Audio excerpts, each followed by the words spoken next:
हरछठ व्रत की कथा। दोस्तों, प्राचीन काल में एक ग्वालिन थी। उसका प्रसवकाल अत्यंत निकट था। एक ओर वह प्रसव से व्याकुल थी तो दूसरी ओर उसका मन गौरस दूध दही बेचने में लगा हुआ था। उसने सोचा कि यदि प्रसव हो गया तो गौरस यूं ही पड़ा रह जाएगा। यह सोचकर उसने दूध दही के घड़े सिर पर रखे और बेचने के लिए चल दी, किंतु कुछ दूर पहुंचने पर उसे असहनीय प्रसव पीड़ा हुई। वह एक झरबेरी की ओट में चली गई और वहां एक बच्चे को जन्म दिया।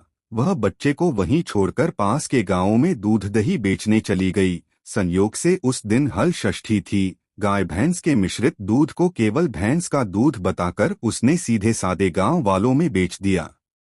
उधर जिस झरबेरी के नीचे उसने बच्चे को छोड़ा था, उसके समीप ही खेत में एक किसान हल जोत रहा था। अचानक उसके बैल भड़क उठे और हल का फल शरीर में घुसने से वह बालक मर गया।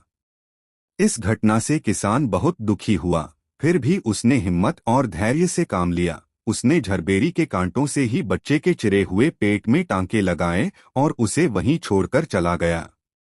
कुछ देर बाद ग्वालिन दूध बेचकर वहां आ पहुंची। बच्चे की ऐसी दशा देखकर उसे समझते देर नहीं लगी कि यह सब उसके पाप की सजा है। वह सोचने लगी कि यदि मैंने झूठ बोलकर गाय का दूध न बेचा होता और गांव की स्त्रियों का धर्म भ्रष्ट न किया होता तो मेरे बच्चे की यह दशा न होती। तो मुझे लौटकर सब बातें गांव वालों को बताकर प्रायश्चित करना चाहिए। ऐसा निश्चय कर वह उस गांव में पहुंची जहां उसने दूध दही बेचा था। वह गलीगली घूमकर अपनी करतूत और उसके फलस्वरूप मिले दंड का बखान करने लगी। तब स्त्रियों ने स्वधर्म रक्षार्थ और उस पर रहम खाकर उसे क्षमा कर दिया और आशीर्वाद दिया। दोस्तों, बहुत सी स्त्रियों द्वारा आशीर्वाद लेकर जब वह पुनः झरबेरी के नीचे पहुंची तो यह देखकर आश्चर्यचकित रह गई कि वहां उसका पुत्र जीवित अवस्था में पड़ा है। तभी उसने स्वार्थ के लिए झूठ बोलने को ब्रह्मा हत्या के समान समझा और कभी झूठ न बोलने का प्रण कर लिया। तो दोस्तों, ये थी हरछठ व्रत की कथा।